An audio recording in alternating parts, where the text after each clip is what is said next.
Welcome back to another YouTube video, you beautiful hosers. And today, you obviously read the title, but before we jump into Knock at the Cabin, I just want to explain something real quick. Next two videos are also going to be movie reviews. So we got Knock at the Cabin, that's coming. We got Ant-Man and the Wasp, Quantumania, and one other that I will share with you as soon as I remember in my brain what movie that was. I can picture it in my head, but I can't remember the thing.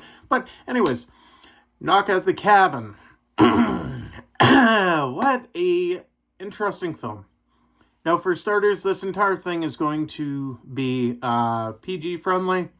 Movie's not exactly PG-friendly, but that's besides the point. And excuse my hair.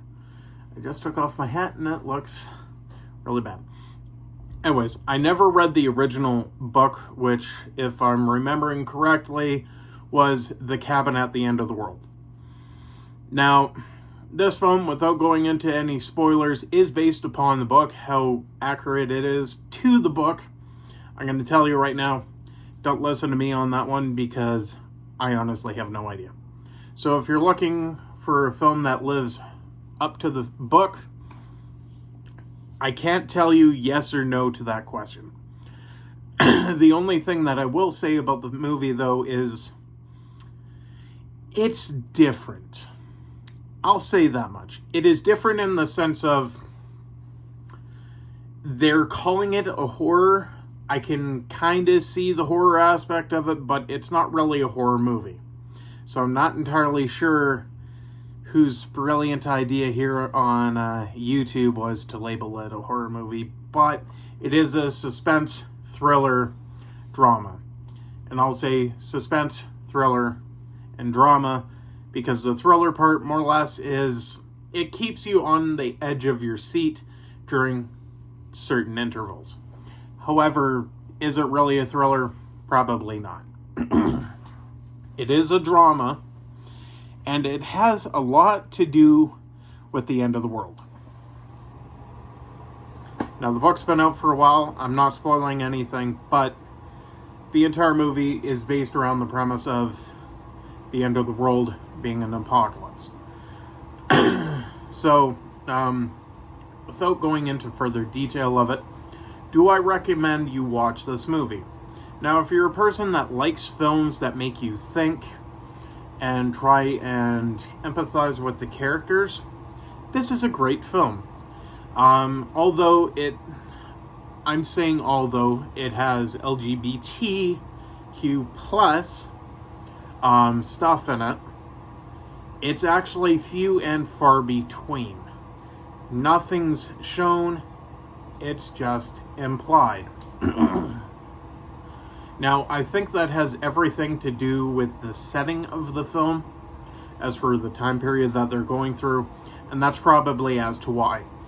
However, I'm not going to bash the film because of the representation in the film, because overall that doesn't really matter to me when I'm watching a movie. I'm watching a movie to enjoy myself and hopefully enjoy the movie that I'm watching. On that note, I will say, if you're looking for a film that has extravagant LGBTQ plus stuff in it, this is not that film. It really is not. It does have the representation in the film, but it also has heart-to-heart moments and certain moments that make you think, why? But overall, I'm to the point of the way that they did the film. I don't even think their sexuality really matters at all in the film. It's not pushed in the film. It isn't just implied. It is shown, but it overall has no bearing on the actual film itself. So if you're somebody that's against seeing gay romances on film, this is a case of it's there, but it isn't. Like, you're not going to see anything happen. So, yeah. Anyways, we're going to end this review shortly. Do I recommend you watch it? Absolutely. Now, if you're a fan of the book, I can't say yes or no whether you should watch it. I enjoyed myself watching it. I will give it an 8.5, and there's a reason why I'll give it an 8.5, because there is a couple of scenes that I have issues with. That it is no one's fault in particular, but when you're doing ripped clothing and stuff, odds are the clothing should still be ripped, and it shouldn't seem like they're magically healed, like Captain America in his brand new suit in the original Avengers movie. That's what that reminded me of. But anyways, I give it an 8.5. As for the other two films that are coming out, that is going to be Ant-Man and the Wasp, Quantumania, that's coming out next. And then we have Cocaine Bear.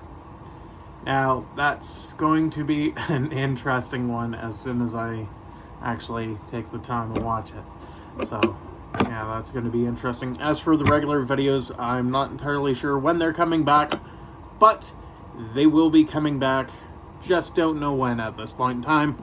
Odds are it's going to be a little bit in between. The next review for Ant-Man and the Wasp, Quantumania, considering I just watched it last week, you guys will see that review on the channel next week. So by the time this is posted Saturday, next week Saturday, you're getting Ant-Man and the Wasp, Quantumania, and probably after that, you're going to get Cocaine Bear. And just before I head off to the United States for a week, yay, he's heading to the States. There will be one video that I do between there and when I leave. As for when that video is up, I can't say for certain.